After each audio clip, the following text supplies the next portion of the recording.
Hey guys, how we doing today? We're back at it with Manhunt 2. Riley's 2 cents game reviews. Now they don't cost you 2 cents, they don't cost me 2 cents, and they don't make a lot of sense, but we're doing them anyway. So we're talking about Manhunt 2 today. This game is freaking crazy. Like, you have not seen a game that is straight up violent, sick, degenerate, fucked up beyond all recognition by the Lord. And is it fun as hell? If you like a stealth action game, fuck it. Go find you a. Fuck it. Go break out your PS2, go buy a copy on eBay and start fucking playing because you're gonna love that shit. Excuse me. Sorry. Um, this game is just awesome. So you're playing as this guy, Daniel Lamb. Basically, he's Oh, and I should say, spoilers, boys and girls. So basically, you're playing as Daniel Lamb, a man who chose to take part in the Pikmin experiment as a way to better his family. Of course, we don't learn that until about halfway through the game. But, anyway, basically, you run through doing a series of killings to make your way to the head of the Pikmin project, all the time being helped by your affable partner, Leo Casper. However, Leo is never with you at all. Turns out he's in your head. That's part of the Pikmin project. So, boom. You got to take Leo on your head, and you can live or die in that. And then you can get a good or a bad ending based on that outcome. That's a pretty generalized thought on the plot. Now, let's talk about the gameplay. Your gameplay is basically a stealth action kind of thing. You know, sneak around, bash a dude in the fucking skull with a claw hammer. I had a claw hammer prop in here for a bit, folks, but I guess someone moved it. Whatever. It's fine. We're not going to worry about that because it's probably not a good idea for me to be playing around with construction equipment on the video. Anyway, start out your game fucking people up with, basically any means. Your own bare hands, a pen, doesn't matter. Everything is your weapon. And you're going to want to take these targets out quietly, stealth action style. The actual melee combat fighting peer-to-peer is kind of shit, honestly. So I'd recommend you remain in the shadows.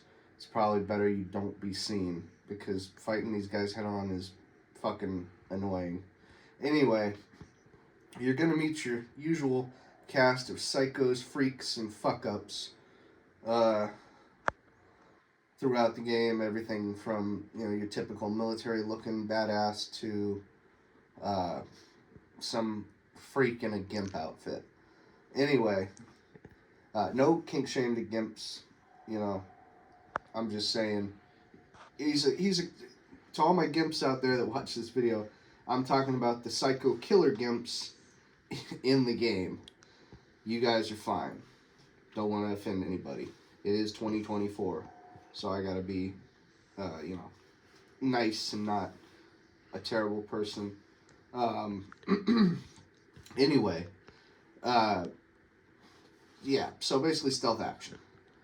The audio is very, very good. The sound design, this main theme is just a droning, it's dreadful. It's a dreadful, oppressive atmosphere, and it's great.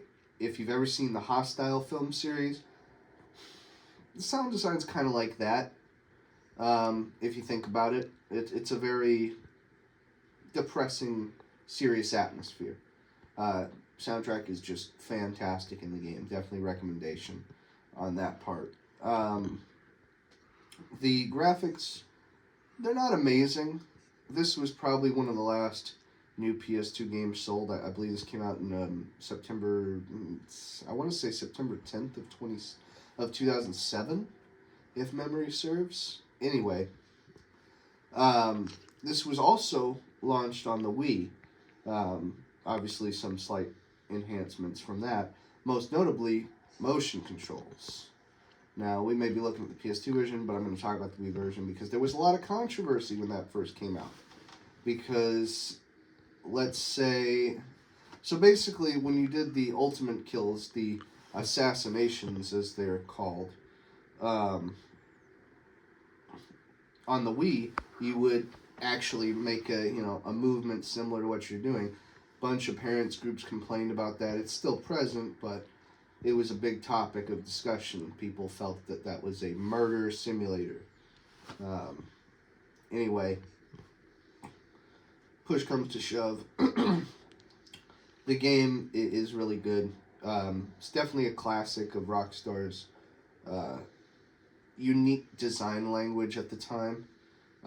You could never make a game like it today. It's far too violent, far too edgy, for lack of a better term.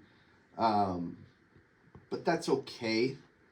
I would rather have a time capsule that was enjoyable rather than trying to rehash the same old same. So to me, if you got a PS2 and can get you a copy, definitely play it.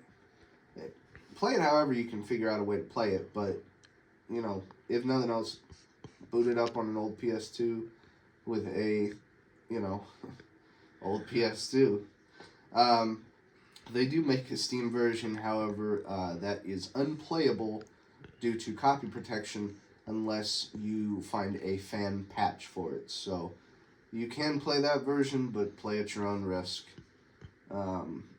unless you want to patch it yourself with some fan patches. So either way, please like, comment, subscribe.